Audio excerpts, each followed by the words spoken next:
Good day, dear students. Welcome back to our oral communication class. Oral communication in context, Module 5, Types of Speech Context. There is never a day that you do not communicate.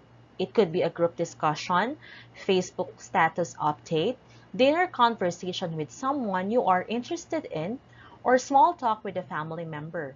In this case, it is necessary for you to understand the concept of speaking in a variety of communication situations and the number of people you are communicating with. What is speech context? Context, when referring to speech communication, is the surroundings, circumstances, environment, background, or setting that determine, specify, or clarify the meaning of an event. According to DeVito 2005, context refers to the setting in which the communication takes place. Context helps to establish meaning and can influence what is said and how it is said. Speech context is important because it helps you to communicate appropriately, understand the meaning of any message conveyed, and respond accordingly. We have four types of speech context. The first one is the intrapersonal. This refers to a type of communication that is focused on one person, where the speaker acts both as the sender and as the receiver of the message. The message is made up of thoughts and feelings, while the medium is the brain that processes what you think and feel. We have two examples. The first one is there is a voice within you that tells you it's okay. You can still do it. You can make it when you are losing your drive to finish the task that you are doing. The second is when you told yourself not to talk to your friends when you have read in the Facebook post that they were in a party and you were not invited. The second one is the interpersonal. This refers to the type of communication that takes place between and among people and creates a personal relationship between and among them. Normally, it includes two individuals and it can vary from casual and very personal to formal and impersonal. We have two types of interpersonal communication. The first one is the dyad communication, communication that happens between two people.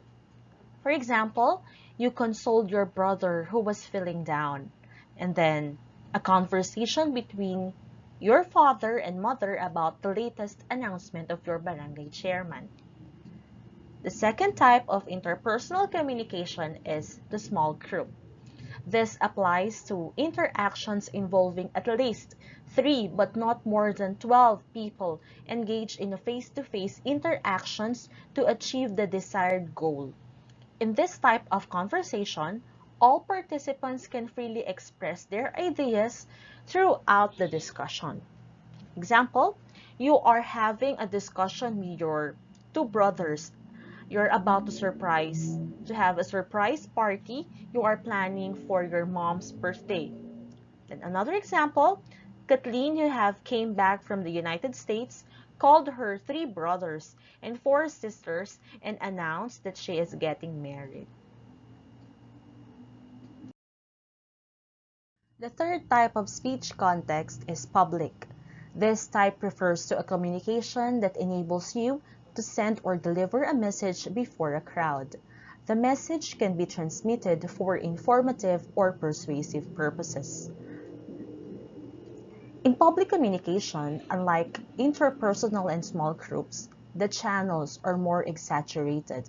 The voice is louder and the gestures are more expansive because the audience is larger. Examples: delivering a graduation speech to your fellow graduates.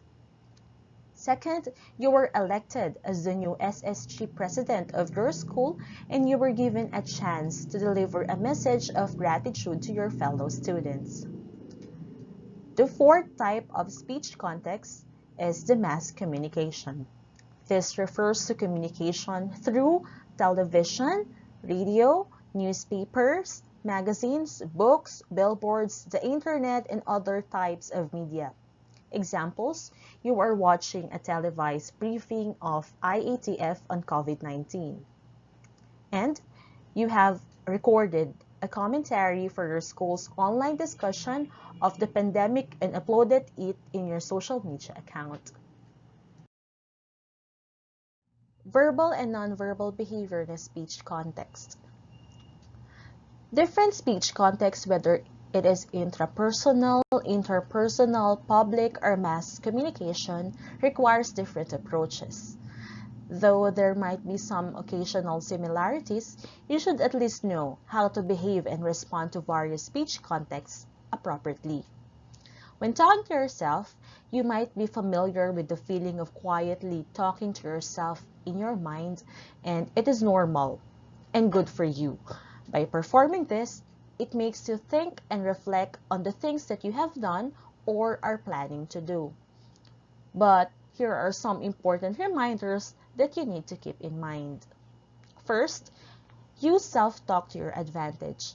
Cheering yourself up before an important event or talking to yourself while completing a task are two perfect opportunities for self-talk. Second, don't overdo it. While it is normal to talk to yourself constantly, it is better not to overuse it. By doing so, the most important common reason why people end up talking to themselves is because they feel like they do not have someone else to talk to. To address this, you need to be more sociable. It would give you more people to talk to other than yourself. When talking to one person or a small group of people, consoling your friend who is feeling down, or simply talking to your classmates about your plans for a group activity is an example of a dyad and small group communication. This kind of communication implies that the conversation is being shared and there is exchange of ideas. Small group involves different skills because unlike dyad, it consists of more than two people. In both cases, you can be as natural as yourself. However, unlike a running conversation in your head, you have to consider that there are others who are equally important in the conversation. Thus, to achieve successful communication in a dyad or small group, you have to consider the following. First one is listen carefully. Needless to say, this is the very basic foundation of effective communication. You have to listen carefully and understand what the other person is saying. Asking, clarifying questions lets the other person know that you are indeed listening attentively. More so, take active part. You also need to be heard and understood when it is your turn to speak. Check your tone and body language. The vocabulary of the body is more revealing than the actual words you speak, so watch your tone and body language while you are talking. Is your tone tough? Do you smile and encourage the person you are talking to? Your body language tells more about your emotions and thoughts than your actual words. Bear this in mind the next time you have a conversation with someone. Check your body language to ensure that it is consistent with your words. Third, when talking to public.